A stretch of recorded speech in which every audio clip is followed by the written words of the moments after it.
নমস্কার বন্ধুরা, আমার আজকের রেসিপি গুঁড়ো দুধের পরোটা। আমি এর আগে যত পরোটা রেসিপি শেয়ার করেছি তার মধ্যে এই গুঁড়ো দুধের পরোটা রেসিপি কিন্তু সেরায় সেরা। ব্রেকফাস্টে হোক বা সন্ধেবেলার টিফিনে খুব সহজে খুব তাড়াতাড়ি তৈরি হয়ে যায়। পেটও যেমন অনেকক্ষণ ভরে থাকে, খেতেও কিন্তু দারুণ হয়। বাচ্চা থেকে বড় সবারই কিন্তু এই পরোটাটা খুব পছন্দ হবে। আর এই পরোটার সাথে লাগবে না কিছুই, শুধু এই পরোটা খালি খালি খাওয়া যায়। একবার যারা এই পরোটাটা খাবে অন্য পরোটা কিন্তু আর খেতে ইচ্ছে করবে না, এতটাই স্বাদের হয়। বাচ্চাদের টিফিনেও কিন্তু এটা বানিয়ে দিতে পারো, তারা কিন্তু চেটে পুটে খাবে। তো চলো দেখে নেওয়া যাক আমার আজকের রেসিপি। পরোটা বানানোর জন্য আমি এখানে নিয়েছি 1.5 কাপ ময়দা, সাথে দিয়ে দিচ্ছি স্বাদ মতন 1 চামচ নুন। আর এবার দিয়ে দিচ্ছি এখানে 1 টেবিল চামচের মতন তেল। এতে পরোটাটা খাস্তা হবে, খুব খাস্তা বানানো বা ময়ান দেওয়ার দরকার নেই। আমি এখানে 1 টেবিল চামচ তেল দিয়েছি, দিয়ে খুব ভালোভাবে এভাবে প্রথমে শুকনো উপকরণগুলোকে একটুখানি মিশিয়ে নিচ্ছি। তোমরা তেলের জায়গায় এখানে ঘি বা বাটারও দিতে পারো। এবার উষ্ণ একটু গরম জল দিয়ে ভালো করে এটাকে মেখে নিচ্ছি। একদম টাইট ডো না, একদম নরম ডো না, ঠিকঠাক একটা ডো আমাদেরকে মেখে রেডি করতে হবে। তো খুব ভালোভাবে আমি এখানে মেখে দিচ্ছি। আর মাখার পরে এটাকে রেস্টে রাখার দরকার নেই, সাথে সাথে বানিয়ে নিতে পারবে। তো একটু একটু করে জল ঢেলে সুন্দর করে এই ময়দা মেখে নিচ্ছি। তোমরা চাইলে কিন্তু এখানে এই গুঁড়ো দুধের পরোটা হাফ ময়দা বা হাফ আটা দিয়েও বানাতে পারো, বা শুধু আটা দিয়েও কিন্তু বানাতে পারো। খুব সুন্দর করে দেখো এখানে মেখে নিয়েছি। মাখাটা এত ভালো হয়েছে, না হয়েছে খুব শক্ত, না হয়েছে খুব নরম। এবার আমি বেলে নেব। বেলে নেওয়ার জন্য আমি এখানে 1.5 কাপ ময়দা থেকে 4টা লেচি কেটে নিচ্ছি। তোমরা চাইলে এই পরোটাটাকে একটু সাইজে ছোট ছোট করে বানাতে পারো। আমার এখানে 1.5 কাপ ময়দায় 4টে পরোটা তৈরি হয়েছে। আমি এখানে 4টে লেচি বানাচ্ছি। সে লেচিগুলো কিন্তু খুব ছোট না, দেখলে বুঝতে পারছো। তোমরা চাইলে কিন্তু একটু ছোট ছোট করে আরও পরিমাণে বেশি করে বানাতে পারো।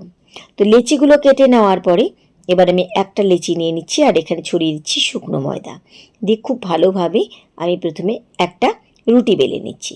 যেহেতু লেচির সাইজ আমার এখানে বড়, তাই আমার এখানে কিন্তু পরোটাগুলো একটু মোটা মোটা হবে। তোমরা চাইলে পাতলা পাতলা করে বানাতে পারো। তো এবার যেমন করে আমরা নর্মাল পরোটা বেলি, ঠিক তেমনভাবে এই পরোটাটাকে প্রথমে বেলে নিচ্ছি। এটাকে বেলে সাইজে আগে একটুখানি আমাদেরকে বড় করে নিতে হবে।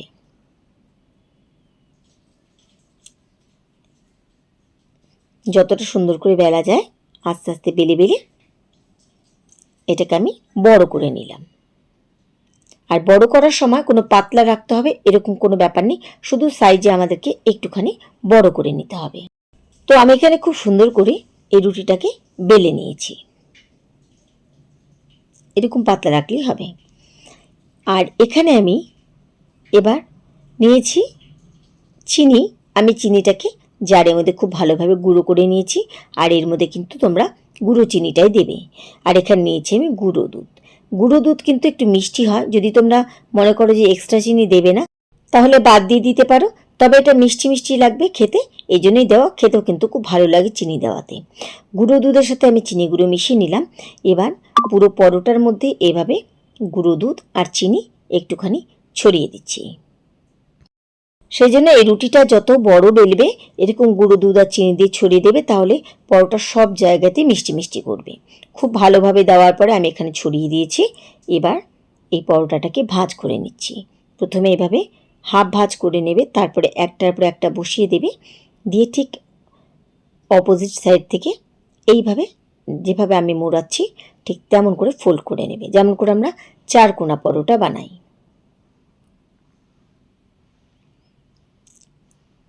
এবার চাইলে তোমরা একটুখানি তেল দিয়ে বেলতে পারো, তবে আমি কিন্তু শুকনো ময়দা দিয়ে আবার বেলে নিচ্ছি। এবার পরোটার সাইজটা তোমরা কেমন করবে সেভাবে কিন্তু তোমাদেরকে বেলতে হবে। তোমরা চাইলে একটু ছোট বা চাইলে বেলে লম্বা করে একটু বড় সাইজের বানিয়ে নিতে পারো। তো যেহেতু আমার এখানে লেচিটা বড় ছিল, তাই আমি এখানে বেলে এটাকে একটা মাঝারি সাইজের পরোটা শেপ দিচ্ছি। খুব সুন্দর করে আমি এখানে আস্তে আস্তে করে বেলে নিলাম।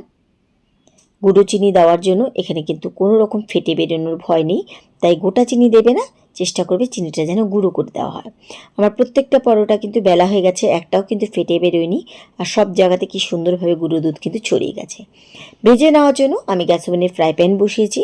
প্যান একটুখানি গরম হয়ে গেলে প্রথমে দিয়ে দিলাম একটা পরোটা। এক পিঠ একটু সেঁকা হলে এটাকে উল্টে দিচ্ছি পরের পিঠ সেঁকে নেওয়ার জন্য। আস্তে আস্তে দেখো পরোটা কি সুন্দর ফোলা শুরু হয়ে গেছে। তেল ছাড়াই কিন্তু কি সুন্দরভাবে পরোটাগুলো ফুলছে। এবার ছড়িয়ে দিচ্ছি তেল। তেলের পরিমাণটা তোমরা ব্রাশ করে পরোটাটাকে ভাজতে পারো বা চামচে করে এভাবে দিতে পারো, পুরোপুরি তোমাদের ইচ্ছে। আর তেলের জায়গায় তোমরা চাইলে বাটার বা ঘি দিয়েও কিন্তু ভাজতে পারো। একটু সময় নিয়ে আস্তে আস্তে করে পরোটাটা চেপে চেপে ভাজবে, তাহলে সব দিকে পরোটা কিন্তু খুব সুন্দর করে ভাজা হবে। তো একটা পরোটা আমার খুব সুন্দর করে ভাজা হয়ে গেছে। দু পিঠে আমি একটু কড়া করে ভেজেছি, চাইলে তোমরা হালকা নরম করে ভাজতে পারো। তো এবার আমি এই পরোটাটাকে তুলে নিচ্ছি। এবার এইভাবে আমি বাদ বাকি সব পরোটাগুলোকে এক এক করে ভেজে নিচ্ছি। জলখাবারে বা সন্ধেবেলার টিফিনে এই পরোটার জুড়ি নেই। চায়ের সাথে খাও বা শুধু শুধু খেতে কিন্তু দারুণ লাগে। তাহলে বন্ধুরা, যারা এখনও এরকম দুধ পরোটা খাওনি তারা কিন্তু বাড়িতে অবশ্যই একদিন এই পরোটাটাকে ট্রাই করো, খেয়ে দেখো, তোমাদেরও কিন্তু খুব ভালো লাগবে। তো এই ছিল আমার আজকের চটজলদি খিদে মেটানোর রেসিপি। আশা করি আমার আজকের রেসিপি তোমাদের ভালো লেগেছে। এই পরোটা দেখতে খাস্তা হলেও মুখে দিলে কিন্তু একদম মিলিয়ে যায়। তুমি এটাকে অনেকক্ষণ আগে বানিয়ে রেখে দিতে পারো, ঠিক এরকমই ভাবে। উপরটা যেমন খাস্তা লাগবে দেখতে, যখনই মুখে দেবে দেখবে মিলিয়ে গেছে।